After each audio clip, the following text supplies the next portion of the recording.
রহমতুল্লাহি ওয়া বারাকাতুহু।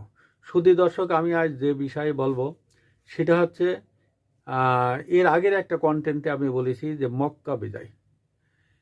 আমাদের রাসূল সাল্লাল্লাহু আলাইহি ওয়াসাল্লাম, আমাদের যে নবী, উনি যখন মদিনা থেকে মক্কা এলেন, মদিনাতে হিজরত করে এবং মক্কায় বিনা বাধায় ঢুকলেন, যাকে বলা হয় মক্কা বিজয়। এবং রাসূল সাল্লাল্লাহু আলাইহি সাল্লাম যখন আসছিলেন, তখন ওনার রাজ্যে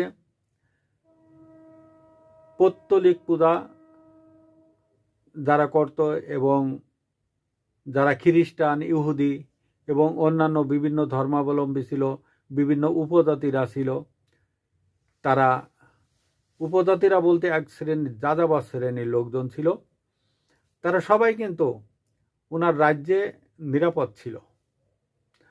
আর এবং উনি ইসলামী যে শিক্ষাগুলো দিতেন, সেখানে যে নৈতিকতা বোধগুলো শিখাইতেন, সেটা হচ্ছে যে একটা রাষ্ট্রে সবাই নিরাপদ থাকবে, সব শ্রেণীর মানুষ নিরাপদ থাকবে।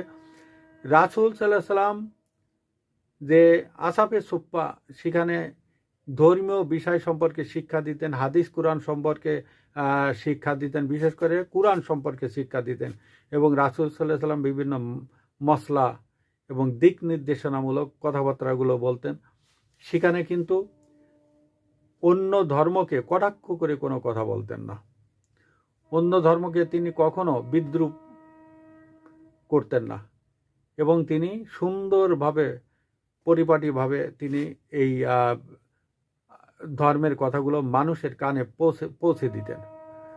সুধী দর্শক, আমরা চেয়েছিলাম আমাদের এই বাংলাদেশ একটা মুসলমান কান্ট্রি, আমরা চেয়েছিলাম ঠিক এমন একটা ঘটনা ঘটুক। কারণ বর্তমান প্রেক্ষাপটে আমাদের বাংলাদেশে যে মাদ্রাসাগুলো আছে, এই মাদ্রাসাগুলো হতে পারত একটা নৈতিক শিক্ষা কেন্দ্র, কিন্তু মাদ্রাসাগুলোতে নৈতিক শিক্ষা কেন্দ্র, মাদ্রাসাগুলোতে ধর্মীয় শিক্ষা করা হয়, ধর্মীয় শিক্ষা দেওয়া হয়, কিন্তু অন্য ধর্মের প্রতি যে সহনশীলতা, সেই সহনশীলতাটা আমার মনে হয়, যেটা আমার ব্যক্তিগত অভিমত, সেইটা মনে দেওয়া হয় না। কারণ সেইটা দেওয়া হলে আমাদের বাংলাদেশে এই যে মারামারি, হানাহানি, এই যে কাটাকাটি, এই যে লাশ উঠাই পোড়ানো এবং